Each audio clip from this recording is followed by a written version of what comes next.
Okay, in this project we're going to be creating a headline news generator. The purpose of this is to work with text boxes in their various formats. So to get started, let's format some sort of a nice background image here. Start off by opening up your painting and clip art palette. This time let's use a texture. Pick anything you like. I'll select this little dotted pattern, but notice that we can adjust its opacity. 100% is full solid fill, 0 is nothing. The 50% mark is about a halfway point. So select somewhere along there, the fill can, and fill in your background. Okay? I'll close the painting and clip art palette for now.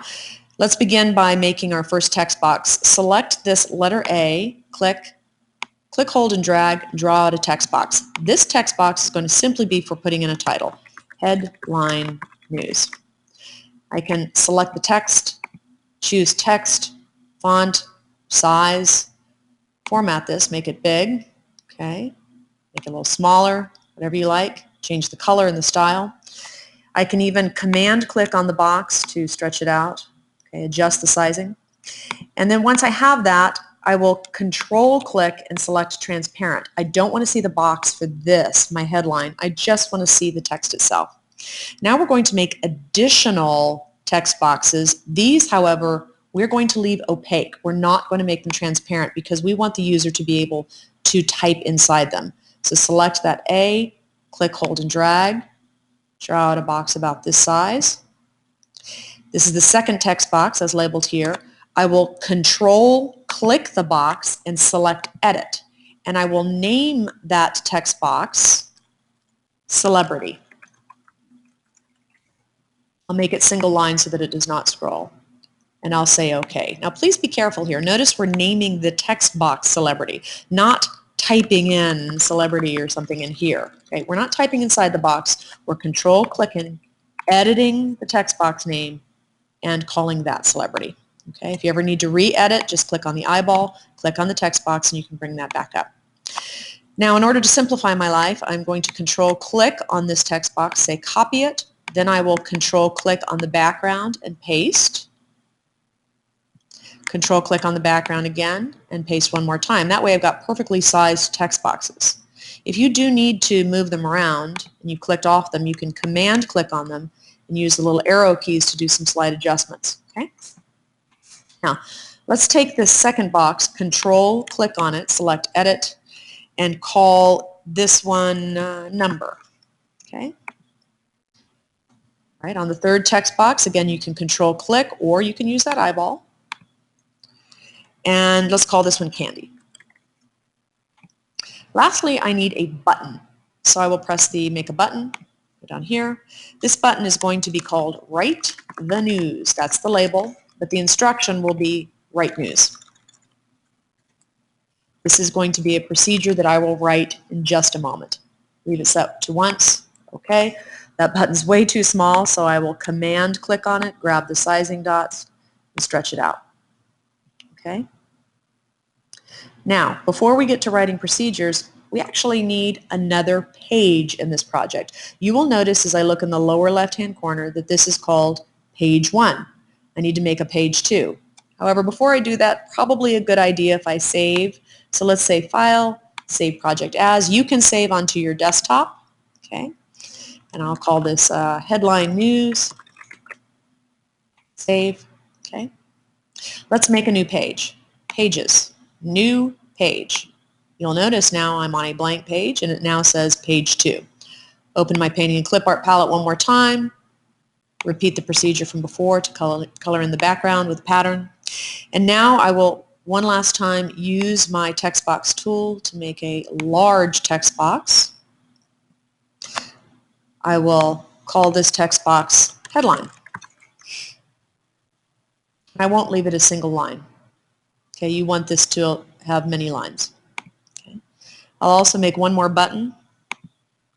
I will say for the label, write a new line. Or go back to start, something like that. And the instruction will be start up. Startup is actually a reserved term in microworlds. We will write a startup procedure. That will be the first procedure executed when the app opens, but also we can call it to execute it anytime we need it. say OK.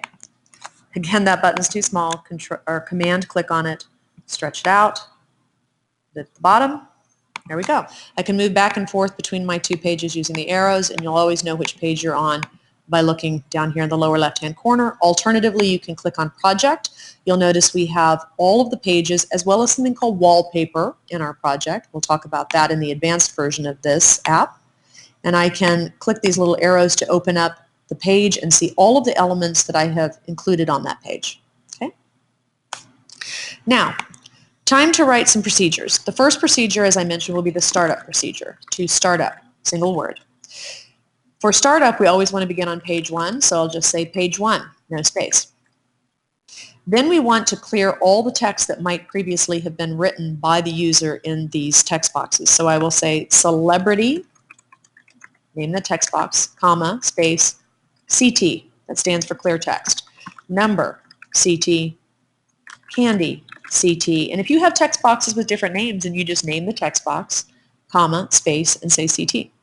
Then I'm going to make an announcement to the user so that he or she knows what to do when the game starts. Fill in the boxes, then press the button.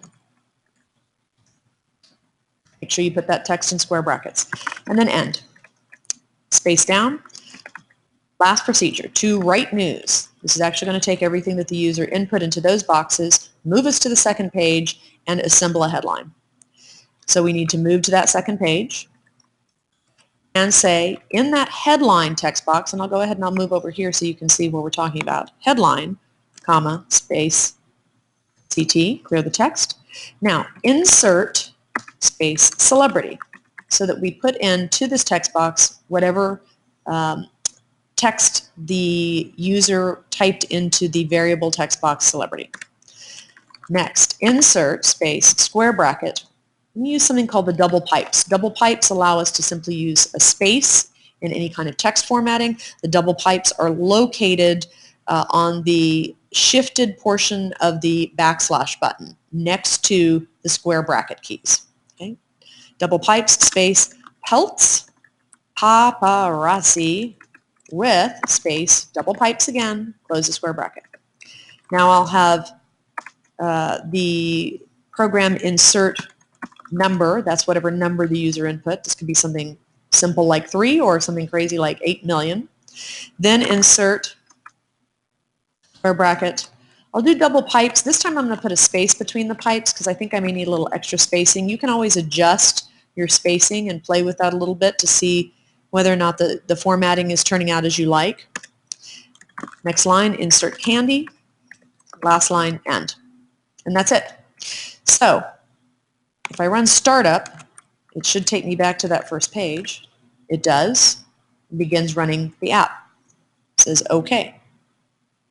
Let me type in my celebrity name. Donald Trump. It's been in the news a lot lately. Number, 3 million. Andy, Kit Kats. Write the news. Donald Trump pelts paparazzi with 3 million Kit Kats. All right. That seems like a typical news headline, certainly for a tabloid. So what I'd like for you to do now is create your own headline news app. Use the structure and the format I have here. Later on in the advanced version, you will be altering this, updating it, adding some bells and whistles and some advanced features. And of course, you can always change this text and add in some new features, but best to start simply, try to replicate this to make sure everything is working properly before you move on to more advanced features. Please make sure you save your app, save it onto the desktop, and then later transfer that into your Google Drive. Good luck.